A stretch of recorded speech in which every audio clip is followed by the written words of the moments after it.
Hello, everyone, and welcome to a hopefully interesting little chat about oil lamps. Okay, so what's so exciting about oil lamps? I recently contacted a friend.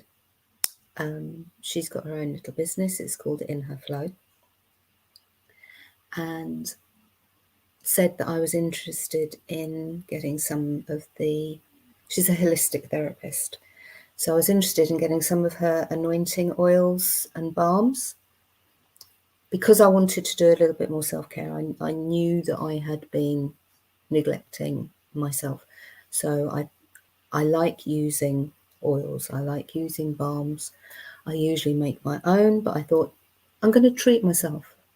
This is part of my self-care. I'm going to treat myself. I'm going to get some nice oils, some nice balms, so that when I sit and try and meditate and hear any information that should be coming in, that could be coming in,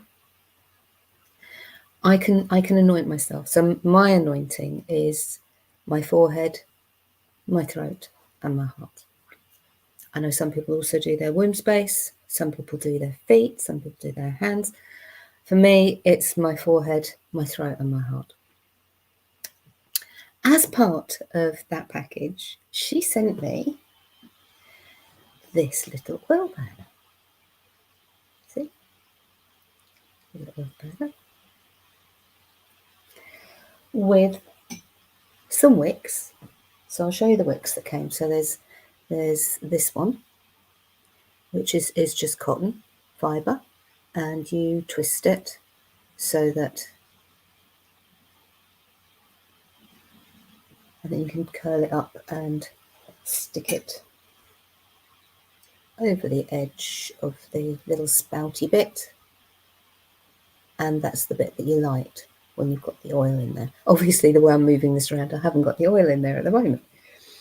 The other ones that she sent are these ones, which are ready, prepared again, and have a little cotton bud with a taper, and these have been coloured in a ready orange colour, and had some Sanskrit writing, which I think is something to do with Diwali, but I could be wrong. Obviously, it's not my language, but that could also be what the colour, the orange, red, means.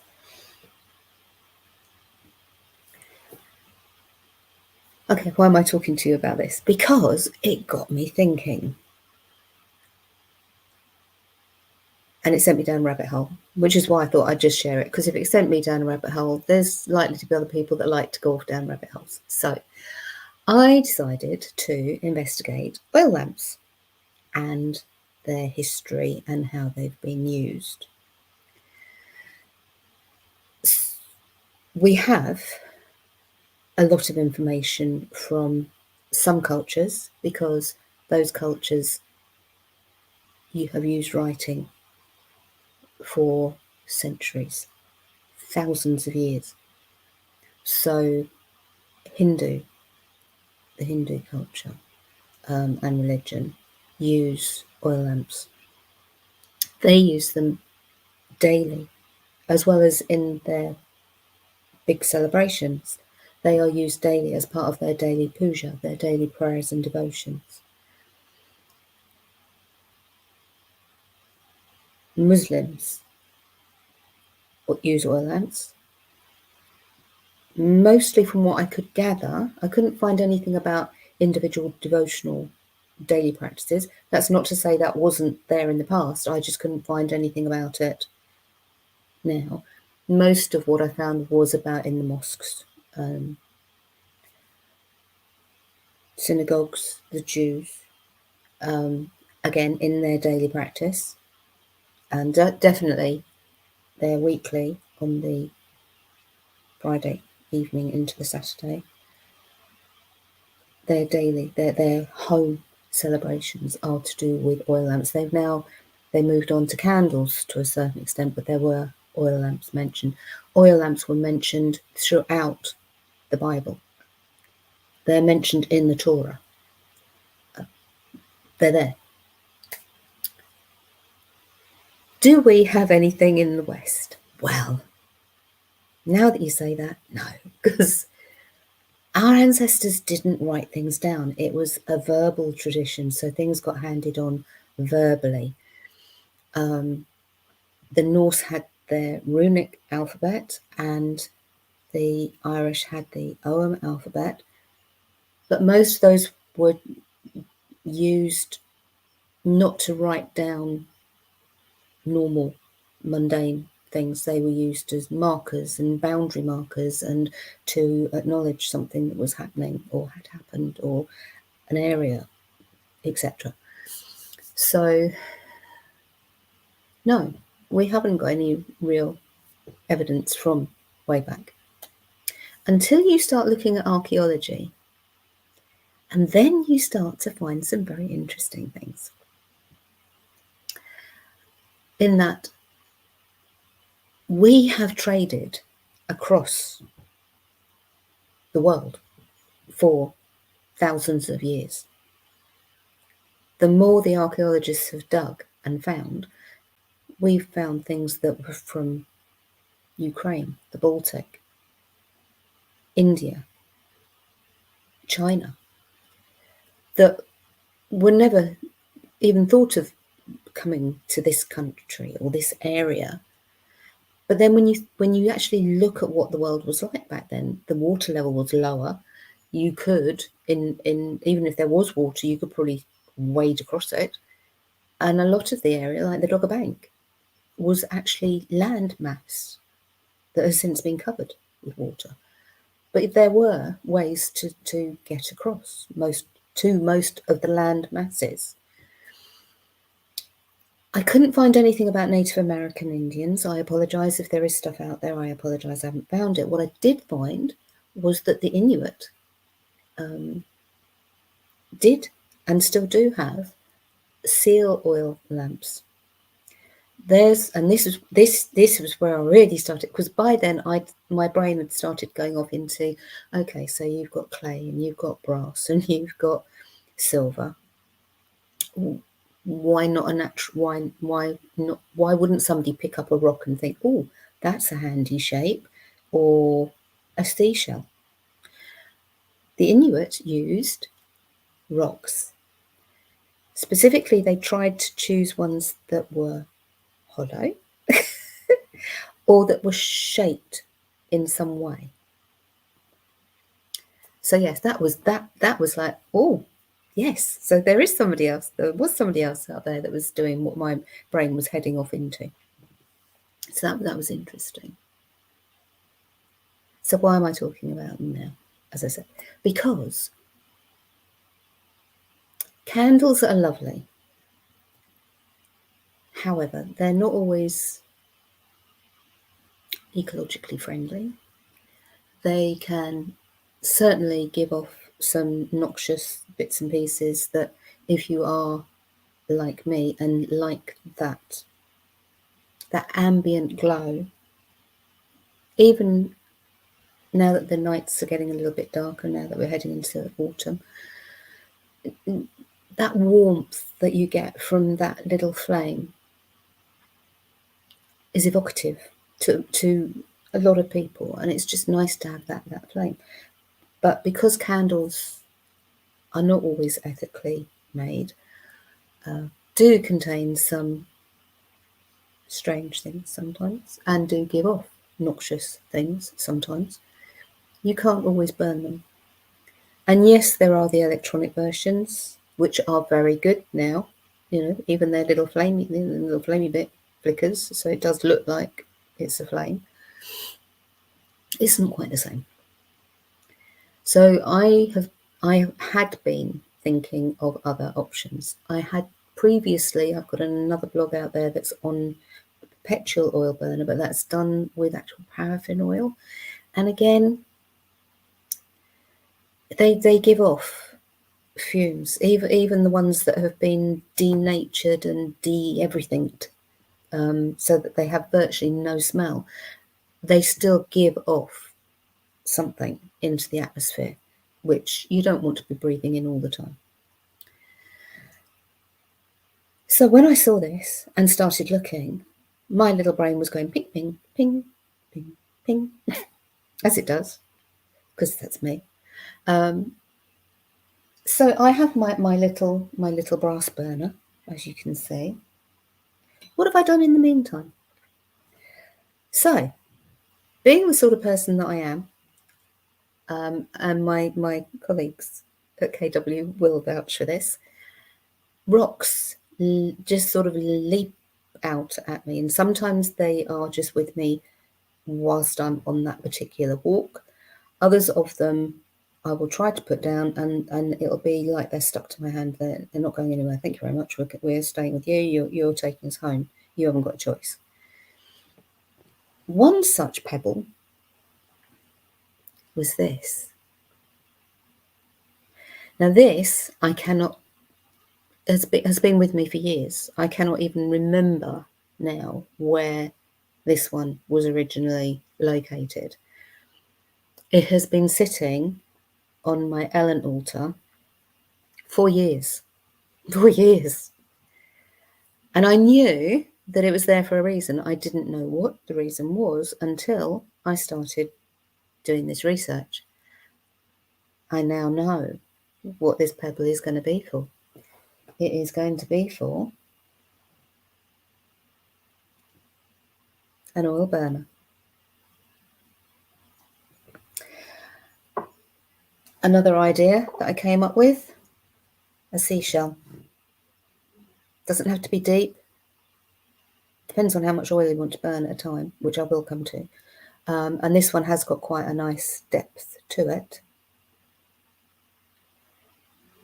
But again, a seashell, something natural. And then I got to playing with the air dry clay like you do, or at least like I do. And I started playing around and making these. If you Google, or whatever your search engine is, making clay oil lamps, you will come up with hundreds of people from all cultures, all over the world, showing you how they make their lamps. Some of them are like pinch pots, where you get your ball of clay and then you literally either put your thumb or your 2 knuckles into it, and then you pinch it round into the shape that you want and get a flat bottom. Virtually all of them used air dry clay. I didn't see any of them that used fired. You can buy the fired ones, but for people that were making them for themselves, they used the air dry clay. So yes, all pinch ones.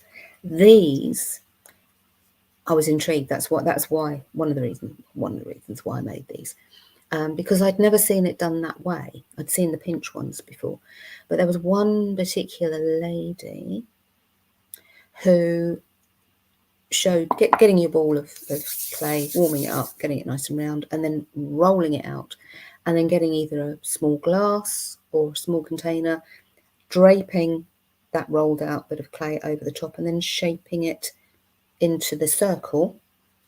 Take those bits off. Circle. Taking it off. Now I think she used Vaseline on the glass so that she could get it off easily. I just used a little bit of olive oil on the glass so that it lifted off. It was only a tiny little bit, so it hasn't even left a residue on the inside. And then I pinched it into shape. So basically you need, and yes, that is a naughty shape. For anybody that knows me, I had a go at doing that because I just felt like doing a yoni shape. But yeah, you need a little spout area so that if you are using one of these longer wicks, that you have it in the oil, but then you have an area where it is lifted out of the oil to burn, because obviously you don't want it in the oil. It just goes out. I speak from experience.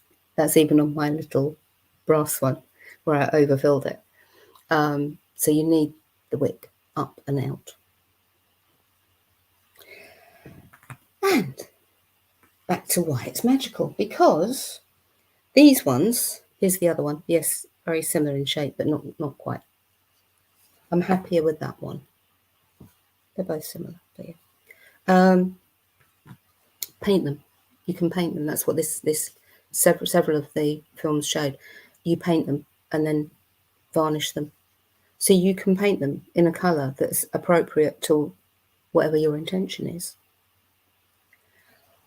Oil that you use will also have its own associations. So, sunflower. You can use any oil, by the way. It doesn't have to be a special oil. So sunflower oil for wishes, truth, luck, protection, happiness. Olive oil, again, has got spirituality. It's got integrity, passion, healing, protection. Peanut oil, arachis oil, as it's also known as. Again, for anybody that's got nut allergies, obviously, you might not want to do any of this. You might want to stick with the sunflower, olive. Grapeseed, I believe, is another one. Grapeseed oil. I'm not sure how that would burn, though. I don't know. But yeah, I'm thinking people with allergies. So peanuts have got...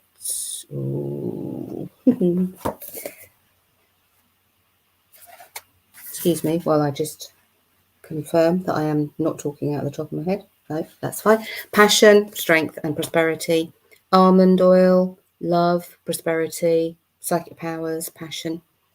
Now, the Hindu culture tends to use ghee. So that's clarified butter.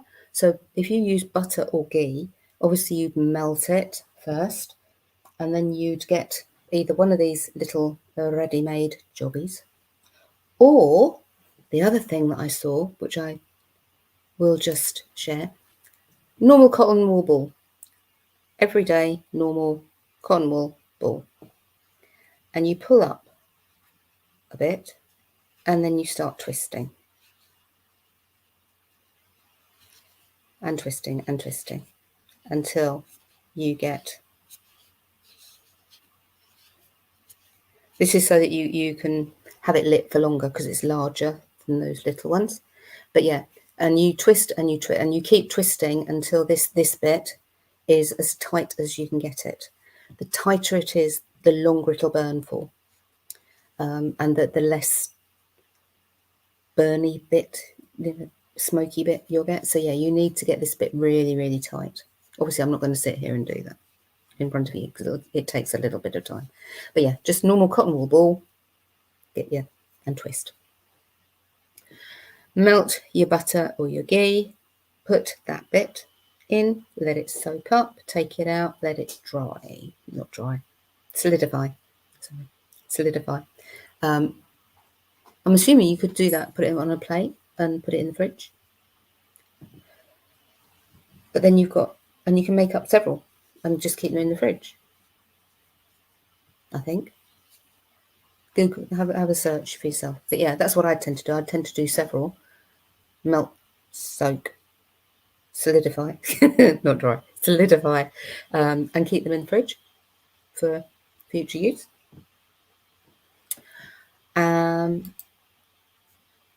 So yeah, and then if you wanted to add in a couple of essential oils or just a couple of drops, I would say if I was using essential oils with something as bit like this, 1, maybe 2, depending on how much I'd filled it with oil, probably 1 would be enough. But you could choose an essential oil that matched your intention. So yes, that's why I think they're magical. That's why I'm going to make mine magical. Because I believe that magic is in the mundane and mundane is in the magic. And if we bring that into our everyday lives, then our lives become magical. So that's the end of my waffle. I hope that you have enjoyed this, that you find it useful. Let us know in the comments. There is a blog to go along with this with more of the written history that I sort of touched on at the beginning. But yeah, there's more out that I found that I've got bits and pieces of in the blog. So yeah, do go across and read that. But in the meantime, hope you enjoyed this. Please leave a comment if you have or haven't or whatever, just let me know. So yeah, good to see you.